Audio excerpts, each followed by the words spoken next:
ইজতেমা ইজতেমা ইজতেমা ইজতেমা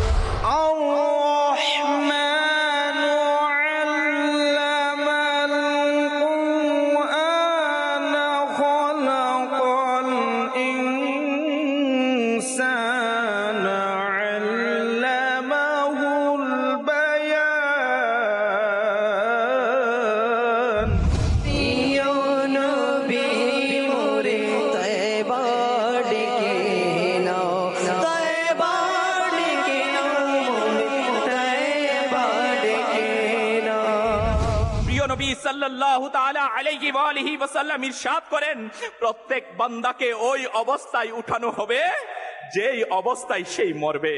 আমার আল্লাহ পাক কুরআনে পাকে বড়ই সুন্দর ঘোষণা দিয়েছেন, ইয়া আইয়ুহাল্লাযীনা আমানুত্তাকুল্লাহা হাক্কা তুকাতিহি ওয়া লা তামুতুন্না ইল্লা ওয়া আনতুম মুসলিমুন। হে ঈমানদাররা, আল্লাহ পাককে ভয় করো যেমনি ভাবে তাকে ভয় করা অপরিহার্য, এবং কখনো মৃত্যুবরণ করো না মুসলমান হওয়া ব্যতীত।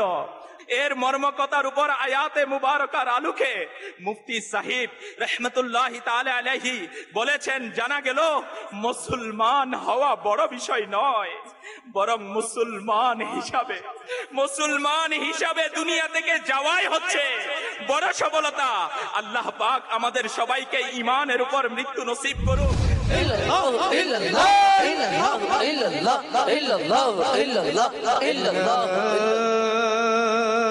ইলাহা ইল্লাল্লাহু মুহাম্মাদুর রাসূলুল্লাহ সাল্লাল্লাহু তাআলা আলাইহি ওয়াসাল্লাম।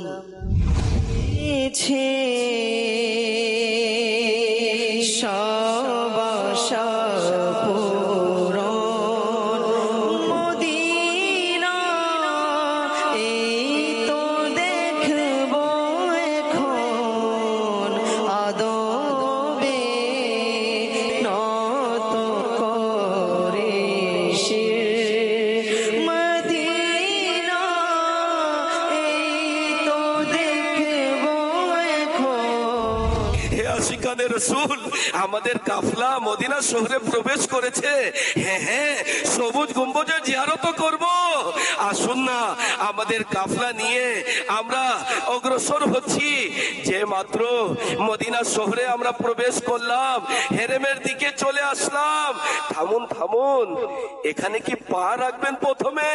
আরে না, আমির আহলে সুন্নাত বলেন, যিনি আশিকে মদিনা,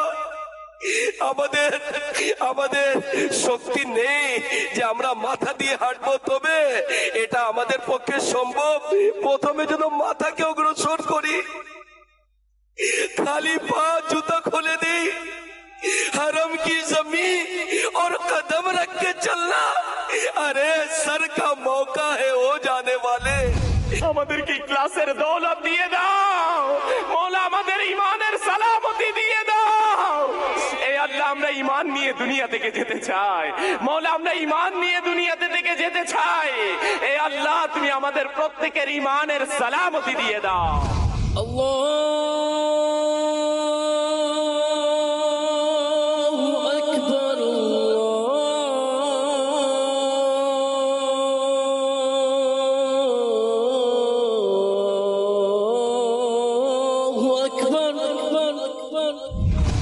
খুদার দিদার যা পাইয়ে দেবে তা হলো নামাজ। খুদার দিদার যা পাইয়ে দেবে তা হলো নামাজ। জান্নাতে জানিয়ে যাবে তোমায় তা হলো নামাজ। ইয়া নবী সালাম আলাইকা, ইয়া রাসূল